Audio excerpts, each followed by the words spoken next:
Hello, c'est HR, votre chroniqueur. Alors, comme promis, je rajoute cette vidéo aujourd'hui car j'ai eu l'occasion de voir le film d'horreur Primal. Avant d'aller plus loin, n'oubliez pas, si vous n'êtes pas abonné, pensez à le faire, mais surtout, pensez à la petite cloche pour les notifs. Sinon, vous ne serez pas au courant des nouvelles vidéos que je mets en ligne. Bien évidemment, pensez également à vos commentaires. Let's go! Alors tout d'abord, fiche technique de ce film. Il a pour titre Primate. C'est un film d'horreur avec pas mal de scènes gore. Il dure approximativement 1h30 et est réalisé par Johannes Roberts, réalisateur qui a notamment réalisé plusieurs films horrifiques. Je pense aux 2 opus de la saga des 47 Méthodes et au dernier Resident Evil version cinéma de 2021. Ce nouveau film de sa filmographie a l'histoire suivante.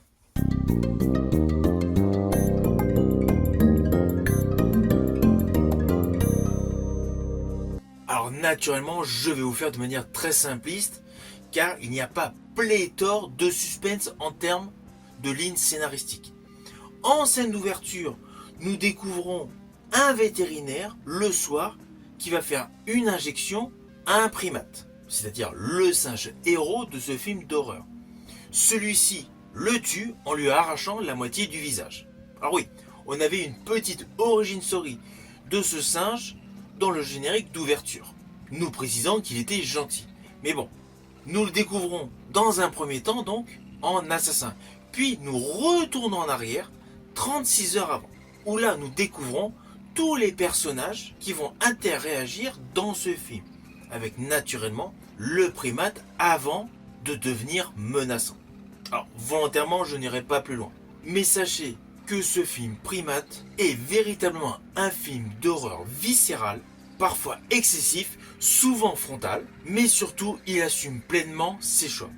Alors mon opinion sur ce film reste perplexe, car il a un côté décevant. Naturellement je vais vous dire lequel, mais cela n'empêche pas qu'il a plusieurs points positifs. Alors, l'un des côtés positifs est le côté gore. Pour tous les aficionados du genre, le gore est bien présent. Il est sans retenue et je rajouterais même parfois outrancier. Mais c'est cohérent avec l'univers proposé. Les attaques sont graphiques, la violence est réellement montrée au lieu d'être suggérée comme dans pléthore de films d'horreur. De ce fait, les amateurs d'horreur pure seront ravis. C'est évident que la réalisation a voulu abonder cet effet pour faire plaisir aux fans.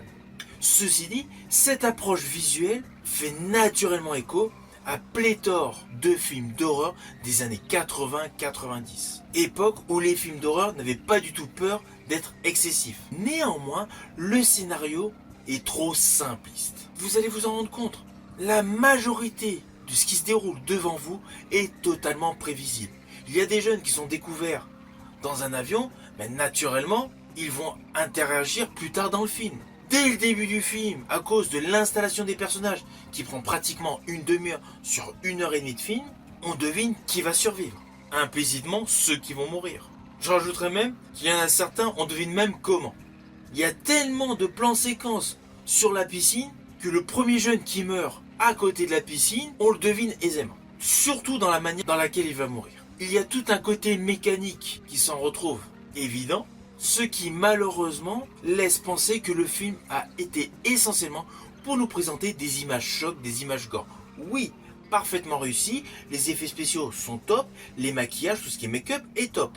Mais la trame scénaristique s'en retrouve très légère. De ce fait, ne vous attendez pas à des retournements de situation, ni à une trame psychologique. Le seul point positif sur le scénario, c'est le personnage de l'écrivain sourd. Alors j'ai oublié son nom, tant son nom de personnage que son nom d'acteur, mais il joue très bien. Et d'ailleurs, pour information, il est également dans une série que j'ai trouvée parfaite, avec Jude Law sur Netflix, Black Rabbit, où d'ailleurs, je vous présenterai prochainement mon retour. Voilà. En dehors de ce personnage qui apporte du peps sur le plan scénaristique, car son rôle n'est pas un simple détail, son rôle est magistral, tout le reste du scénario est convenu. Alors, je ne vous cache pas que ce que j'ai préféré dans ce film, c'est surtout l'influence de John Carpenter et de Wes Craven. C'est indéniable. Tout le travail sonore musical rappelle les films de John Carpenter. L'affiliation à ce maître du suspense et de l'horreur est largement perceptible, et sur plusieurs strates. D'abord par la musique, avec les nappes synthétiques, et les rythmes minimalistes. On est clairement dans les bandes originales mythiques de John Carpenter, que ce soit pour la saga des Halloween ou Le Prince des Ténèbres. Dans ce film Primate, comme dans les longs métrages de John Carpenter, la musique ne cherche pas du tout à envahir la scène, mais à installer une tension sourde et pesante, voire hypnotique. Ensuite, en ce qui concerne la mise en scène, beaucoup de cadres simples mais efficaces, des mouvements de caméra lents, l'utilisation du hors-champ, et surtout cette manière de faire exister la menace lorsqu'elle n'est pas à l'écran. Je pense principalement, sans vous spoiler naturellement, lors d'une scène où deux jeunes femmes sont dans un salon en pleine nuit où elles ne savent pas du tout où le primate est caché. C'est bien avant le moment où elles se cachent dans un placard, enfin une sorte de buanderie. Car dans ce film, le danger est souvent suggéré avant d'être montré. Ce qui renforce paradoxalement l'impact des scènes les plus gore. Ainsi, grâce à la mise en scène, à la musique, il y a tout un côté anxiogène et flippant qui est mis en avant. Par ailleurs, il y a donc également une parenté avec la filmographie de Wes Craven. Si vous ne connaissez pas le film L'Ami Mortel, je vous invite à le découvrir. Une grosse partie des cadrages et de la mise en scène est très proche de ce film. Alors oui, dans L'Ami Mortel, Wes Craven mettait en exergue la transformation technologique par rapport à l'innocence. Là, dans Primate, l'approche est beaucoup plus brute, plus instinctive, mais très similaire. Comme dans les films de Wes Craven, comme dans les films de John Carpenter, les films horrifiques de John Carpenter, on retrouve également une montée progressive de l'horreur, où implicitement le quotidien bascule dans le cauchemar. Ce lien que nous présentait avant Wes Craven dans ses différents opus de films horrifiques se retrouve dans ce film Primate. De ce fait, il y a un véritable hommage aux films d'horreur des années 80 et 90 dans ce film Primate de 2025. À la différence que le corps central du scénario, pour nous présenter l'origine story des personnages, pour nous donner de la consistance aux différents arcs narratifs, n'existe pas aujourd'hui. Je prends implicitement le premier Freddy de Wes Craven. On ne voyait pas la jeunesse du personnage. On ne voyait pas du tout ce qu'il avait pu faire à des enfants. Tout est expliqué. Tout est dans les lignes de dialogue. Ce qui donnait naturellement de la consistance au personnage. Là, en gros, concernant le primate, toute son origin story est détaillée uniquement dans le générique. C'est très succinct, c'est très rapide. Et après, il n'y a pas de consistance. Après, on est tout simplement sur un singe qui veut tuer des humains. Et voilà.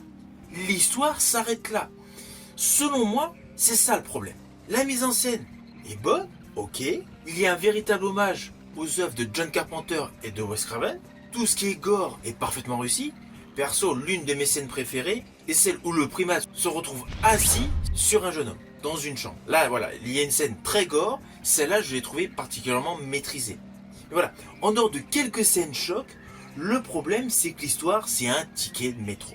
Heureusement qu'il y a le personnage de l'écrivain sourd. Cela donne voilà, une plus-value scénaristique. Mais en dehors de cela, ce film a tout un côté qui n'est pas abouti. Ce film, du coup, n'est pas du tout imprévisible. On pourrait même penser qu'il y a eu beaucoup de paresse dans l'écriture des lignes de dialogue. Même si d'un autre côté, c'est un film d'horreur honnête, généreux, très réussi sur sa partie gore, avec un véritable hommage au bon film d'horreur des années 80-90. Alors au final, naturellement, je vous inviterai quand même à aller voir ce film au cinéma. Il a des défauts, il a ses qualités, c'est un film imparfait, c'est un film qui aurait mérité davantage de travail scénaristique, mais c'est un long métrage qui a la particularité de proposer en ce début d'année une histoire totalement gore, totalement surprenante. C'est pour cela, allez tout de même le voir au cinéma. Par ailleurs, n'hésitez surtout pas après à me mettre en commentaire votre opinion. Je vous dis à bientôt pour une prochaine vidéo.